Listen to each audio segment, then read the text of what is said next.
Okay, so today we got the HappyModel Snapper 6, and there is a Snapper 7 as well. I've gone for the 6, which is a smaller one, and why have I gone for this? Well, it's a little bit different to the other tiny whoops I've got and everything. Now, normally on reviews, I do a bit of bench work and tell you all about it and run through the specs and everything, just in case it looks all trashed up after I've been flying it. This one, I've flown loads of times.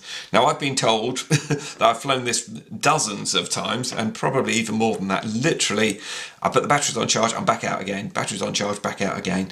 All the other reviews I've seen, and there is a lot out there, and that's why I haven't rushed to get this one out, to be honest, and I've actually been having a blast with it, are all flown indoors. I think, from what I've seen, mostly indoors, and they all say it's an indoor flyer, so I just did all mine outside. I have flown it loads of times in loads of different locations. It's just such a simple thing to carry around with you. It's really good fun and a real blast. Hence, it's a little bit beaten up and everything. As you can see here, this one's slightly misshapen, and the reason it's slightly misshapen is these are aluminium, so you can actually push them really hard and not a lot is going to happen, but on a big impact they do dent slightly. This is the only one I've damaged, and it's been damaged probably 2, if not 3 times, that's all. Out of all the bashes I've had, this is just the one that's sort of taken the impact pretty bad, sort of thing. The actual frame itself is carbon fibre, and then, like I say, we've got aluminium here. Now, the difference between that and the other little tiny whoops is these are all plastic, so the whole frame is plastic, it's all moulded in one, and I've broken loads of these here. This is where I usually break them. This actual model actually has a little bit of strengthening there, which is good, but they do eventually break. Advantage of this is when you squeeze it in, when it has an impact, it just pops back out to its original position. When you bash this one in, it stays in that position, so you do have to be a bit careful. Whip the motors off straight away on your controller, so that you're not going to burn out the ESCs or anything or damage the motors. But I've had great fun with it. It's got enough power. It's not the most powerful thing in the world. It's good for what it is, I think. Like I say, I am totally smitten with it. I love it to bits. So the other issues that I found, and like I say, having had a look at other reviews and everything, it's given me the heads up on things. People have said about these screws coming out. Now, I've obviously got a more recent one than a lot of the others, probably, and I just left mine. I checked the screws weren't loose, and none of them were loose when I got it from the factory, and it's I flew it and flew it and flew it, and it was literally, oh, I don't know, 20 odd flights in, I would say, and one screw had come undone. I did just check them, but I never needed to tighten them up. What I've done since then is tightened a little bit of Loctite, the blue Loctite, and just popped that on all of the screws, and they're tiny, tiny little screws. I even bought some extra ones just in case I lost them all, but you do get, in the pack, you get a couple of spare little tiny screws, which are these ones. Now, these are 1mm thread on them, and they're 3mm long. So, and I ordered a spare pack of them off eBay. I think it was like I don't even think it was £2 including the postage, for like there was 10 or 15 of them, something like that. So yeah, just have a look on eBay, you'll find them if you need them. Honestly, I've flown it dozens of times afterwards, and I have not had a screw drop out. They've held in really well, because don't forget, it's a stainless steel screw going into aluminium with a little bit of Loctite. That's really not going to go anywhere at all, and all the screws go through into aluminium, which is really nice. Another thing I've spotted when I was just looking before I just finish this review off, is that you can buy these. They're really cheap to replace, so if you did do a real louse up with one, you could replace them. This has been bashed so many times, and I haven't damaged the carbon fibre at all, so really impressed with that. Quick run through the other bits you get. A couple of spare elastic bands to hold the battery on. You get a little prop removal tool there. There was one prop that I sort of bent right over. I'm not sure even if I bent the motor shaft on it. That was on a massive impact, where I literally went straight into a wall. And I was out in the field, so I just literally pushed it back in position, and it's been fine ever since. I mean, it has coped with everything. It's coped with my flying, so it's done well. You get a little screwdriver as well, and 4 spare props. And like you can see, I've done no damage, and I've flown it more than most people would, literally everywhere. The other things you get with it is, I've got the one, I think this is called the standard version, so you get 3 the high voltage 250 milliamp hour, and you get, with that, you get, with the standard one, you actually get this multi-charger, so you can charge up to 6 different batteries. You got the 2 different size connectors in there as well. You got these little slider switches, depending whether you want to charge 0.2, which is what these ones are, 250, so 0.2, or 0.6. So you can actually flick them over like that and charge bigger batteries as well for your other quads as well. And also you've got a high voltage switch here, either high voltage or regular, so 4.35 or 4.2. I don't know if the camera will pick all those up, but that's, and you just set them, you can set them all different to whatever batteries you're charging. And I just whack the 3 in there.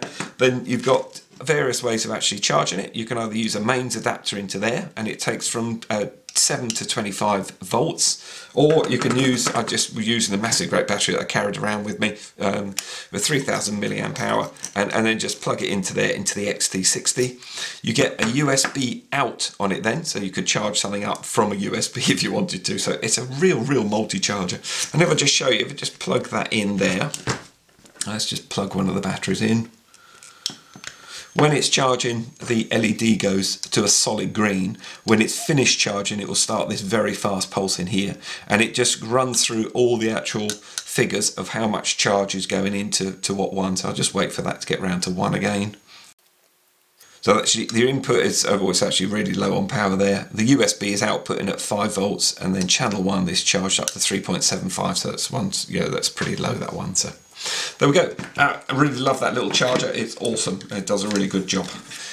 I'm not running through the specs and everything because that's what I said, but basically what I found with it, with living with it for so long and it doing everything for me, the way you bind it up is really simple. There's one little switch, just a little button there that you press, and the nice thing about this is you plug in your battery, power it up, you can then press that. So you don't have to be holding that and plugging it in and everything. It's a really nice little system. And then you turn on your transmitter and then put your transmitter into bind, and it binds up straight away. I've only had to do it the once, so I've never lost it since. And I'll show you how I set it up in BetaFlight and everything in a minute when I've finished doing this little bit. The other thing I found with it, with living with it again, is we can tilt the camera angle back and everything. And the only other thing I've had with it, and why I'm mentioning the camera angle tilt, is the camera actual unit drops down in here. Now I've had this on other ones that are this sort of design, and the camera, when you give it a bash, the actual whole VTX unit drops down, or the plastic bit rises up. So what I've done, and I'm not too sure if you're able to see this, I've just wedged, I was out in the field and it sort of dropped down for the last time. I was getting really hacked off with it. So I just put a little bit of blue tack in there and it's held it in position, and I've flown it loads of times afterwards. Not a problem at all. The other way of adjusting the camera angle is you've got a little screw at the back here that you can hold it down with, hold it back with, and I'm actually that's loose like that. And I've not had any issues with it at all flying, and I've sort of checked that several times, absolutely no bother at all. It's rubber mounted as well, so we don't get any vibrations through, well, very minimal, and I've actually found it absolutely brilliant. The camera is what the camera is. It's not the highest spec one in the world, but for flying around, I've actually had a blast with it. And I've also tried it on some low-grade goggles as well as my nice sort of expensive ones, and it's been really good. I've just sort of tried everything with this. I must admit, I've played with this way longer than virtually any other quad that I've got, and I love every second of it. So I'll take you through into BetaFlight now and show you the settings, but to be honest, it is set up, ready to fly. All you have to do is bind it up to your transmitter. Okay, so we're into BetaFlight and I'm going to run through everything, but honestly, you're going to wonder why on earth I bothered with this bit of the video. I'm hoping it helps someone out because honestly, I haven't changed anything, but it'll give you a view of how it comes anyway. I just literally plugged it into the laptop and I'm just running through it here for you. So the correct port was picked. Everything was correct actually as far as I'm concerned, and you'll see the flight footage and it's awesome. It flies really well, I think. Dshot 600, I'm not going to run through everything, but you can basically see everything was set up nicely. Even the name was on it as well, and everything's turned on that should be turned on as far as I'm concerned. I'm not a techie guy, so all here, everything I've just literally left as is. The PIDs I've left as is as well. This is how it came already flashed on it. So the only thing I had to alter here was I had to put this to TAER, and I'll just move my throttle up and down so you can see, and then you can see it yaw in as well, pitch in and then roll in. Everything worked perfect. The only thing I did set up was my switches here, and I have aux 1, which is this was actually already set up to arm it, and then I think it was switch 5 they had, I think, I'm not sure, or channel 5 for actually changing it from angle and everything. I just stuck it on my switch that I always know where it is. All my quads are all set up the same. So in position 1 it's angle, position 2 it goes over to horizon, and then position 3 it actually goes into air mode. And that's basically it. I didn't set up anything else. I think even the OSD everything was all on. The only thing I seem to remember setting up, and I think it was on this model, was I actually put what flight mode it's in here, in flight mode here. So I think I did have to put that on, but like I say, I'm not 100% sure. And there we are. That's it, really. It is that simple to set up in BetaFlight. Basically, don't touch it. Just get it bound to your transmitter, get out and have some fun. Okay, out for a quick line of sight test. I know this is really an FPV racer, but I quite like flying line of sight actually. I still enjoy it. So just in angle mode first of all. Whoa, we can just about recover. We do a flip in angle. That's doing pretty good. Yeah, it's a nice little flyer. And then going to pop it into horizon. Gives us a little bit more. Whoa, go full power there to get it back on. And as you can see, we've got a lot more pitch with horizon. And the thing is, we've still got self-stabilizing as well. So there we go. Little flips with it. Whoop. You just have to be a bit careful how much pitch you give it, because all of a sudden the stabilization comes off, which is really cool. I very rarely fly in horizon actually. I know some people love it. And I'm just going to flick it into air mode. And now we're into air.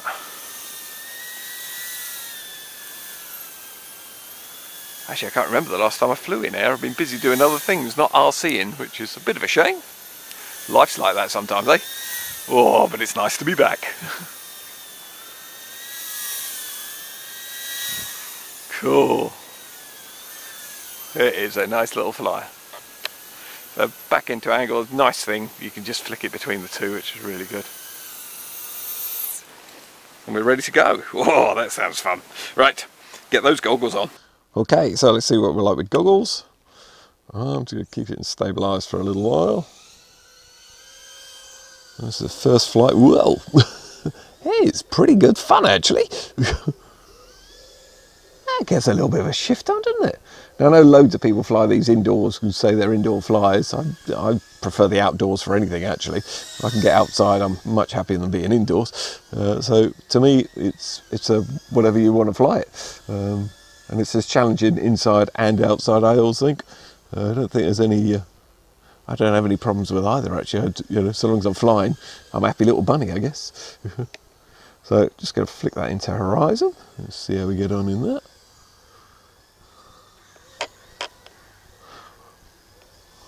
Yep, absolutely flies really nicely actually.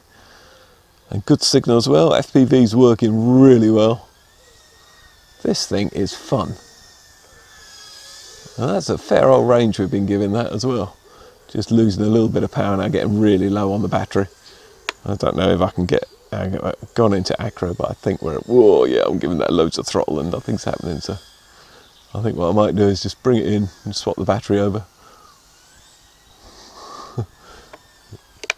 Yep, there we go. So back into stabilised. That is seriously good fun. I should be doing a few more flights with this, I think. When it comes in and wants to land, it wants to keep playing, I think.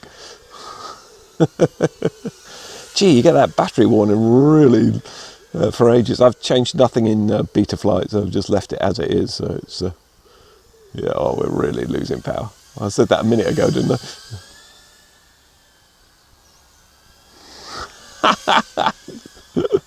Oh, the quad that just keeps on giving. This is the ones we want. Oh, that's full power to accelerate over the top of there. It's not going to make it, is it? 2.9, oh my word. I'm going to bring it in and land it now. Interesting just how low that has gone actually. Ah, you see, we're back up to 3.5, so yes, yeah, so not too bad. It won't have done any damage to the battery. Actually struggling. For the last time, I actually flew acro, because I've actually had a busy year not RCing actually. So yeah, this is going to be interesting. So I'm going to flick it into air mode. Let's see how we get on. I honestly can't remember. It's quite a while ago. Actually, this thing's so fun to fly. Literally just whiz it around. Really nice. And very controllable.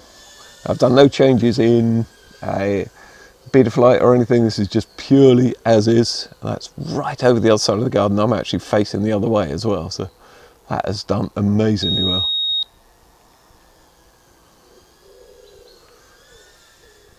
Brilliant. Really nice little flyer.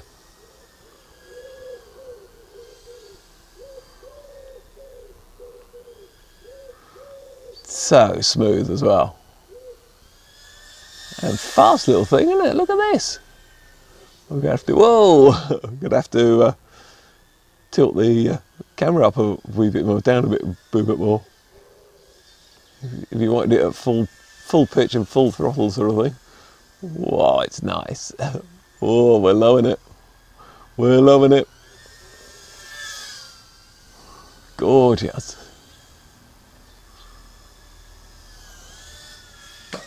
Whoa. Whoop. Hey, look at that. Reverse video zoom. That was cool. I'm really glad I didn't do that with those bigger racers that I was playing around with the other month. If I'd have clipped that on the top of the motorhome like that, I'd have probably taken the roof off it. The sort of 250s and things. Yeah, that's the other thing about these, is they're just damn good fun. Whoa, there we go. I think we're low on battery there as well. That's my excuse of sticking to. That was seriously good fun. Okay, last battery. Last battery till I go and recharge them, obviously. This thing is really nice. Whoa, and so controllable. Oh, I don't know if I moved it off channel. I certainly didn't have that break up earlier with it. Might just be where I was flying it there. Oh no, it seemed pretty good.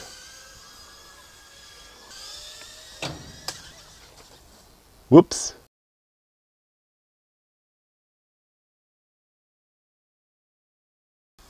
This is seriously good fun, guys. Honestly, this thing is brilliant. Or is it just because I'm flown for a long time?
Okay, so perhaps you can see now why I'm so besotted with it, with the amount of flights I've done with it. Literally dozens of them, I kid you not.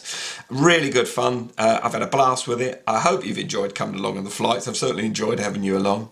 My batteries are all charged up. You can guess where I am. I'm off out flying again.